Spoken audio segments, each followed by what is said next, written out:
मैं अभी यहाँ पर ऑप्टा स्टैट्स की रैंकिंग देख रहा था, जिसपे मतलब of course 100 means worst team और 100 means you are the best team in the world. और उसमें अगर हम उसको कोइंसाइड करें चैंपियंस लीग के कौन इस समय, अगर 8 क्वार्टर फाइनलिस्ट की अगर हम बात करते हैं तो कौन सबसे पावरफुल टीम है, उसमें रियल मैड्रिड जो कि पिछली बार की चैंपियंस लीग विनर है, इस कंपटीशन की सबसे डोमिनेंट टीम है। 15 बार उन्होंने यूसीएल जीता है, जिनके पास एम्बापे है, विनीसियस है, रोड्रिगो है, बेलिंगम है, जिसके पास द ग्रेटेस्ट मैन मैनेजर यानी कार्लो एंसेलोटी की बात करें, of course he is the tactician. वो इस समय ऑप्टा स्टैट्स पे 96.9 नंबर्स के साथ है, जो कि अपने आप में बहुत हाई है, बहुत एक्सीलेंट है। लेकिन ये अभी की अगर हम 8 क्वार्टर फाइनल टीम्स की बात करें, अभी 8 चैंपियंस लीग की टीमें जो इस समय मौजूद हैं इस चैंपियंस लीग के क्वार्टर फाइनल स्टेज पे, उसमें 5वें नंबर पे है। इसके ऊपर आती है यहाँ पर इंटरनेशनल जिसकी रैंकिंग 97.7 है, उसके बाद पीएसजी जो 98.1, फिर आती है यहाँ पर आर्सेनल, यही भिड़ेंगे हमसे रियल मैड्रिड की। तो कोई भी कहे यहाँ पर कि तालिबानी फुटबॉल है, कोई भी कहे कि यहाँ पर बॉटलर्स है। अगर हम थियोरेटिकल फुटबॉल की बात करें, अगर हम यहाँ पर नंबर्स की बात करें, अगर हम यहाँ पर सुपर कंप्यूटर की स्टैट्स की बात करें, तो आर्सेनल इस समय 8 मौजूदा टीम्स में से सबसे सेकंड मोस्ट स्ट्रॉन्गेस्ट टीम है, जिसकी इस समय ऑप्टा स्टैट्स रैंकिंग 98.4 है। और ये हमें समझना चाहिए कि आई थिंक ये सुपर कंप्यूटर भी इस चीज को समझता है कि इनके पास यहाँ पर काय हैवर्ट्स नहीं है, इनके पास यहाँ पर गैब्रियल नहीं है, इनके पास यहाँ पर इस पॉइंट ऑफ टाइम पे गैब्रियल हिजूस नहीं है, और साका जस्ट आया है। और नंबर 1 टीम की बात करें तो काफी सालों बाद यहाँ पर चैंपियन लीग के अगर अनडिस्प्यूटेड फेवरेट्स की बात करें, या फिर द 1 टीम टू बीट, अगर आपने इस टीम को हरा दिया है तो आप चैंपियन लीग का एक कैंपेन जीतने वाले हैं। मैं आई थिंक अगर ऑरा वाइज बात करें तो वो रियल मैड्रिड है, लेकिन अगर थियोरेटिकल फुटबॉल की बात करें then it is FC Barcelona, जिसकी ऑप्टा स्टैट्स पे रैंकिंग 98.5 है अगर नंबर्स की बात करें। बट सबसे पहले क्वार्टर फाइनल्स के यहाँ पर मैचेस की बात करते हैं, तो भाई देखो मैच तो तगड़े हैं। चाहे हम बात करें यहाँ पर बायर्न इंटर्न की, चाहे हम बात करें यहाँ पर पीएसजी और एस्टन विला की, चाहे हम बात करें यहाँ पर बार्सिलोना डॉर्टमुंड की, चाहे हम बात करें यहाँ पर रियल मैड्रिड वर्सेस आर्सेनल की। सबसे पहले यहाँ पर आई थिंक सबसे बड़े गेम की बात कर लेते हैं, and it is Real Madrid versus Arsenal. काफी सालों बाद, बहुत ही सालों बाद, I think it is one of the very very rare match जो कि हमको चैंपियन लीग में देखने को मिलने वाला है। और बाकी सब ये बैंटर जो होता रहेगा, लेकिन मैं तुमको सही बात बता दूं, ये मैच इतना आसान नहीं है जितना आज आई थिंक सोशल मीडिया इसको बना रहा है। ये मैच इतना मीम मटेरियल नहीं है कि आर्सेनल यहाँ पर बॉटल करने वाली है, आर्सेनल का तो कोई चांस ही नहीं है। ये बिल्कुल भी इतना सिंपल नहीं है। रियल मैड्रिड इसको हल्के में आई थिंक नहीं ले रही है। कोर्तुआ ने और एंसेलोटी ने जो प्रेस कॉन्फ्रेंस दी है उससे साफ पता चलता है, एंड आई थिंक यहाँ पर जिस तरीके से रियल मैड्रिड परफॉर्मेंस दे रही है वो इस चीज को हल्के में लेना अफोर्ड भी नहीं कर सकते। अब देखो यहाँ पर मैच ऐसा है कि एक टीम कॉर्नर से ही कंसीड करती है और दूसरी टीम सेट पीसेस से ही गोल मारती है। ये एक बहुत बड़ा एस्पेक्ट है, लेकिन रियल मैड्रिड वर्सेस आर्सेनल का ये इकलौता एस्पेक्ट नहीं है। देखो ये चीज तो माननी पड़ेगी कि अगर आपसे सवाल पूछा जा रहा है सेट पीसेस पे, अगर आप उसका जवाब भी पूरे सीरियसनेस से दे रहे हो तो ये एक मामला तो है। अगर हम यहाँ पर आर्सेनल की बात करें तो पिछले सीजन आई थिंक उन्होंने 20 से ज्यादा गोल सिर्फ सेट पीसेस से मारे थे। इस सीजन 10 से ज्यादा गोल ऑलरेडी रियल मैड्रिड कंसीड कर चुकी है। यस, उन्होंने 2 गोल हाल ही में सेट पीसेस से मारे हैं, लेकिन इस पूरे सीजन की कहानी है कि रियल मैड्रिड सेट पीसेस से गोल खाती है। चाहे कोर्तुआ हो, चाहे लुनेन हो, चाहे रुडिगर हो, चाहे चुआमेनी हो, in all seriousness real Madrid को कंसीड करना आता ही है बखूबी।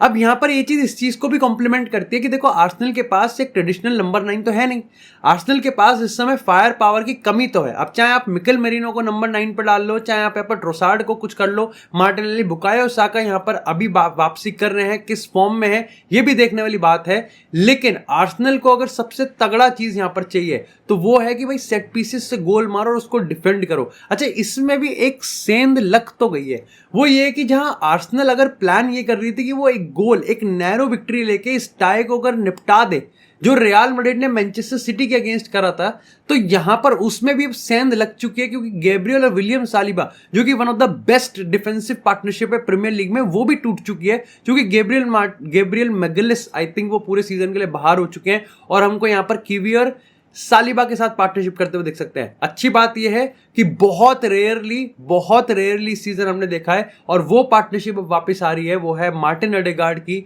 बेन स्टोक्स कह रहा था भैंस की आंख, क्या नाम है, बेन डेविस है, क्या नाम है उसका चाचा का,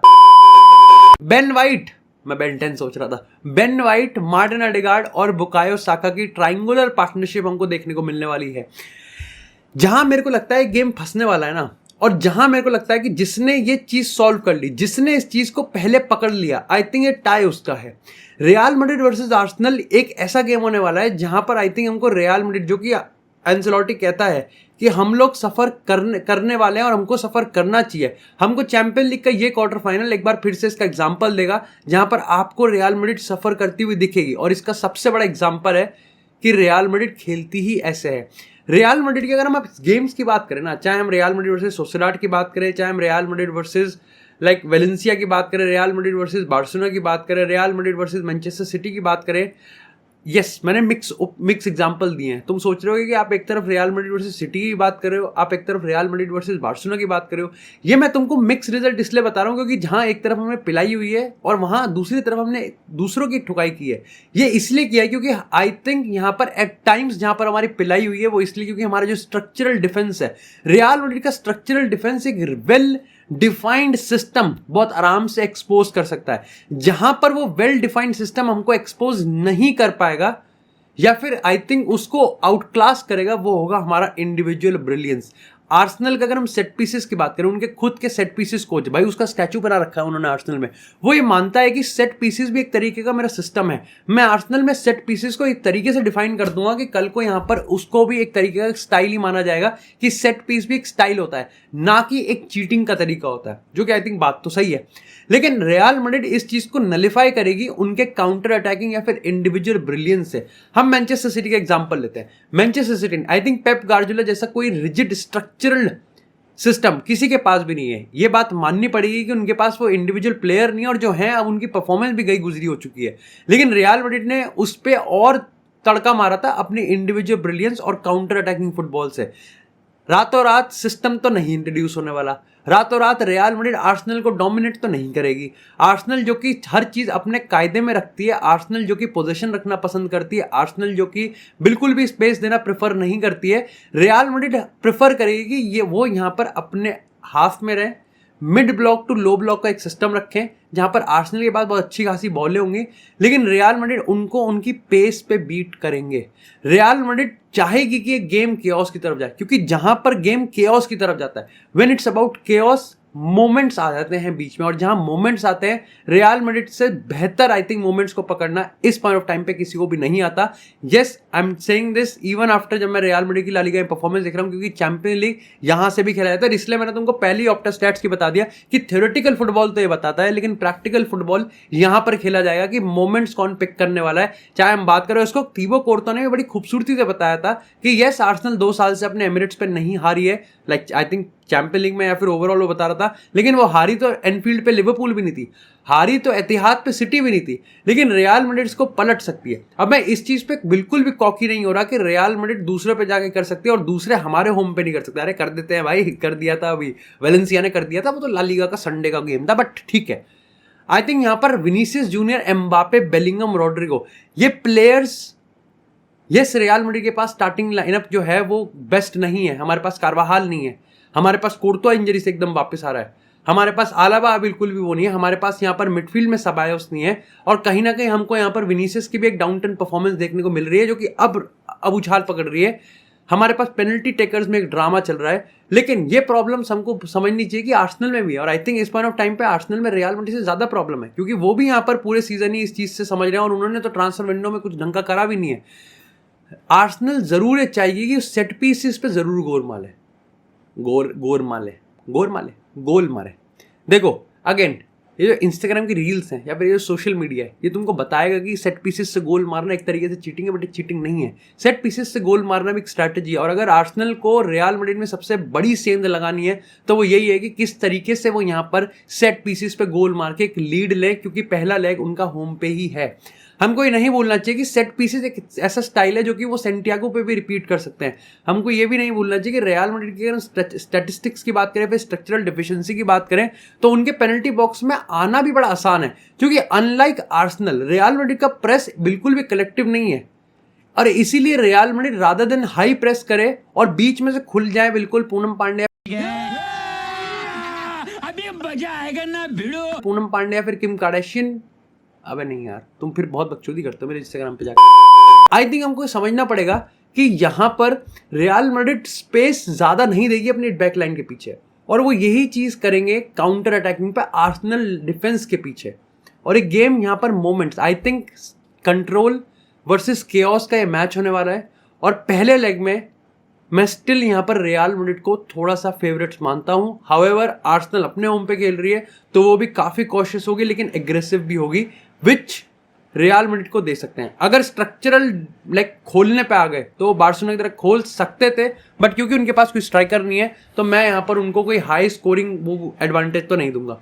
तो इसलिए मेरे लिए तो रियल मैड्रिड ही फेवरेट है कि यहाँ पर हमको शायद से एक एनफील्ड वाला स्कोर लाइन भी देखने को मिल सकता है, या फिर हमको एक 1-0 या फिर 2-0 आर्सेनल की तरफ जाता हुआ दिखेगा। But do let me know कि तुम्हारी प्रेडिक्शन क्या है। देखो, बात करें अगर बार्सिलोना वर्सेस डॉर्टमुंड की, तो ये बहुत हाई फ्लाइंग बॉक्स ऑफिस तो नहीं है, लेकिन आई थिंक जो इस चीज को इंटरेस्टिंग बनाता है वो ये है कि जहां लोग बार्सिलोना को कहीं ना कहीं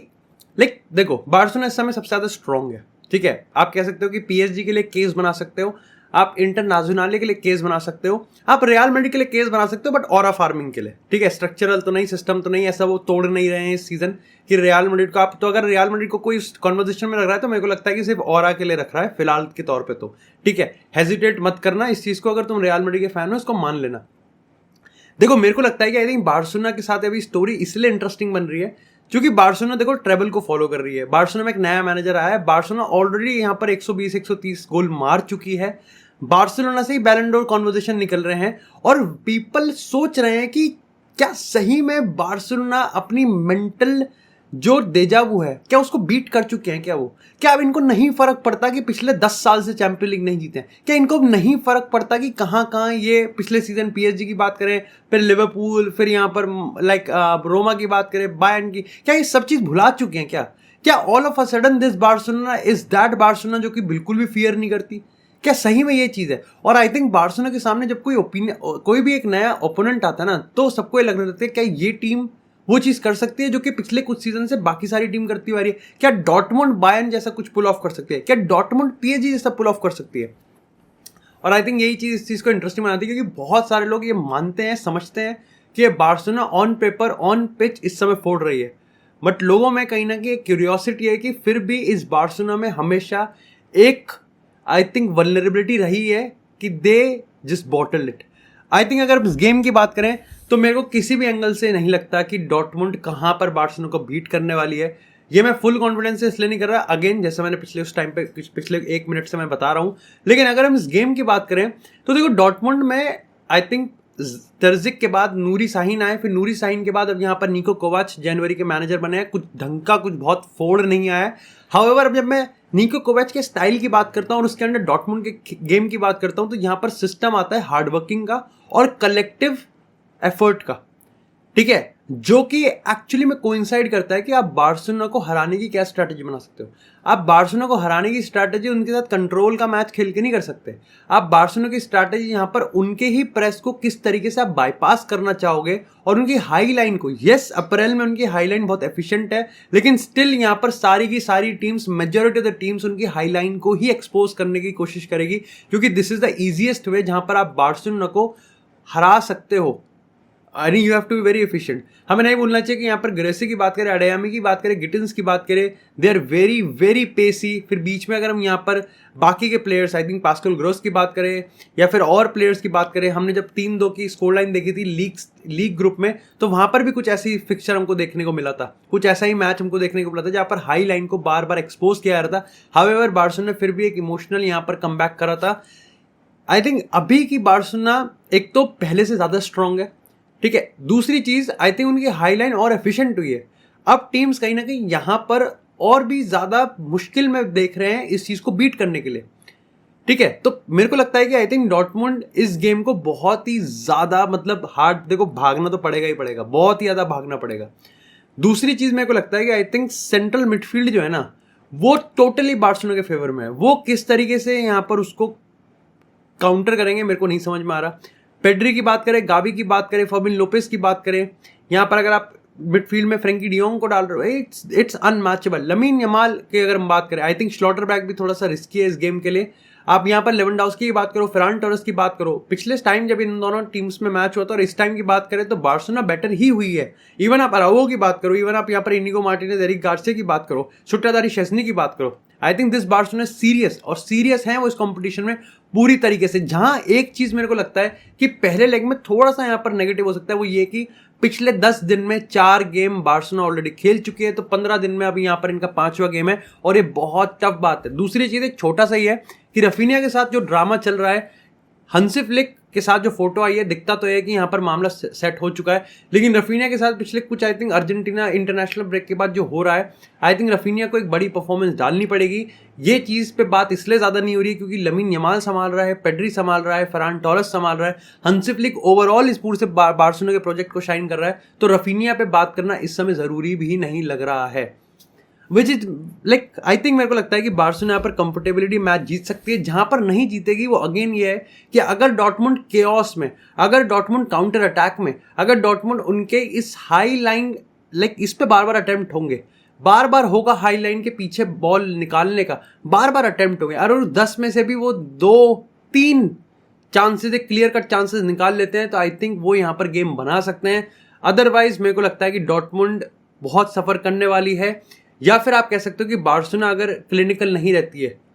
जिस तरीके से हमने अभी गेम देखा जब उन्होंने ड्रॉ करा रियल बेटिस के अगेंस्ट, जहां पर वो आराम से 4-5 गोल मार सकते थे, लेकिन वो क्लिनिकल नहीं थे, तो मेरे को लगता है कि यहां पर एक गेम फंस सकता है। अदरवाइज थ्योरेटिकली, और मेरी प्रेडिक्शन ये है कि बार्सिलोना काफी स्ट्रॉन्ग है और फेवरेट्स है इस मैच के लिए। अगर बात करें बायर्न की, इंटर की,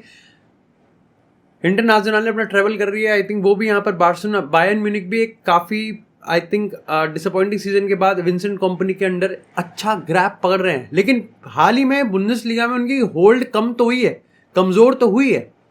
और यहां पर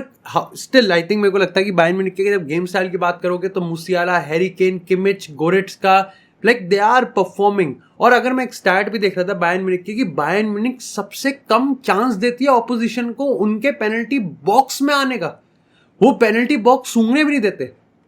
लेकिन यहां पर इंटरनेशनल ने काउंटर ऐसे करते हैं कि जो इंटर की 3-5-2 वेरी फ्लेक्सिबल फॉर्मेशन है ना, वो इस चीज पे बहुत ज्यादा डिपेंडेंट है, और इस चीज पे बहुत ज्यादा आई थिंक बैंग ऑन करती है कि किस तरीके से वो यहाँ पर विंग्स का इस्तेमाल करेंगे, अपने विंग बैक्स का इस्तेमाल करेंगे, अपने रोटेशनल प्लेयर्स का इस्तेमाल करेंगे, एंड अल्टीमेटली चाहे हम बात करें थुरम की या फिर बात करें हम यहाँ पर लोतारो मार्टिनेज की, वो यहाँ पर इस चीज पे गोल मारेंगे। हमको ये भी नहीं भूलना चाहिए कि अगर मैं डिफेंसिव रिकॉर्ड की बात करूं तो बायर्न म्यूनिख बहुत स्ट्रांग है, लेकिन इंटरनेशनल ने सिर्फ 1 गोल कंसीड किया था पूरे लीग में, और आई थिंक यहाँ पर 5 से ज्यादा क्लीन शीट रखी थी उन्होंने इस चैंपियन लीग के लीग स्टेज में। तो international again the lack of Syria awareness, या फिर लोग उसमें ज्यादा बिंज वॉच नहीं करते, तो लोग इंटरनेशनल पे ज्यादा बात नहीं करते, लेकिन इंटरनेशनल मेरे लिए इस लेग में थोड़े से स्लाइटली फेवरेट हैं। विच ब्रिंग्स मी कि उनाई एमरी यहां पर अपने फॉर्मर क्लब पीएसजी को फेस करने वाले हैं। मैं एक स्टैट पढ़ रहा था और वो काफी इंटरेस्टिंग स्टैट था कि एस्टन विला पर्टिकुलरली यहां पर पिछले अगर 2-3 सालों की बात करें तो अंडर उनाई एमरी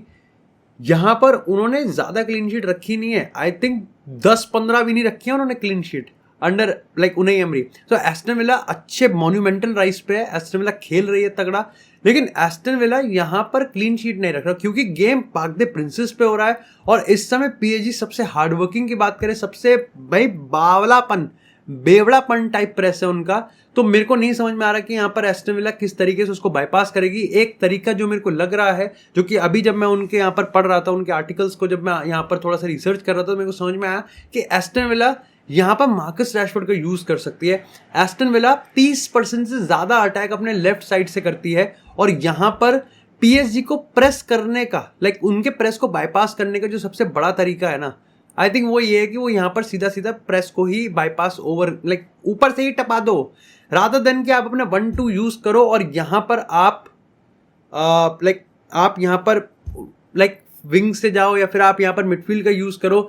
पीएसजी इतना हेवीली एग्रेसिवली प्रेस करती है कि शायद से इसके चांसेस कम है सक्सेसफुल होने के। ये हमने एस्टन विला के इस सीजन काफी बार देखा है। एस्टन विला यहाँ पर ट्राई कर सकते हैं कि एमिलियानो मार्टिनेज से सीधा यहाँ पर लॉन्ग बॉल डाली जाए, और यहाँ पर चाहे बात करें ओले वाटकिंस की, या फिर बात करें मार्को असेंसियो की, या फिर बात करें मैपर मैगिन, या फिर बात करें most importantly Marcus Rashford, I don't know क्या रोल वो प्ले करने वाला है। आई थिंक वो इस चीज को यूज कर सकती है। पीएसजी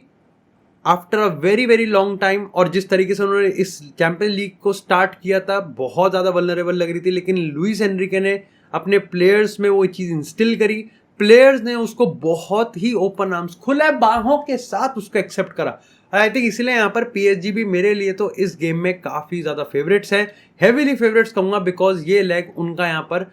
उनके होम पे खेला रहा है। एस्टन विला बेस्ट विश कर सकती है कि वो यहाँ पर किस तरीके से लाइक विला पार्क पर कुछ छोड़ दे, विला पार्क के एटमॉस्फेयर के लिए कुछ छोड़ दे, अपने होम के लिए कुछ छोड़ दे, और कुछ भी इस गेम में ऐसा ना हो जो कि विला पार्क तक जाते जाते इस गेम में कुछ बचे ही ना खेलने के लिए। And I think PSG make sure करेगी कि वो विला पार्क एक बहुत ही कंफर्टेबल लीड पे जाए, जहां पर विला पार्क में भी एस्टन विला के लिए इंपॉसिबल हो जाए गेम को पलटना, मे बी 3-0 की लीड या फिर मे बी 4-1 की स्कोर लाइन, जो कि पीएसजी यहां पर कहीं ना कहीं टारगेट कर सकते हैं। तो डू लेट मी नो कि तुम्हारे हिसाब से इस season champions league quarter final के पहले लेग के फिक्चर्स के लिए क्या प्रेडिक्शन है। अगर तुमको वीडियो पसंद है तो वीडियो को लाइक करो, चैनल को सब्सक्राइब करो। मैं ऐसे आउटरोज वैसे ज्यादा देता नहीं हूं, बट आज चूंकि मैं थोड़े मूड में हूं प्रोफेशनलिज्म के, तो मैं तुमको दे रहा हूं। बाकी लव यू ब्रदर्स।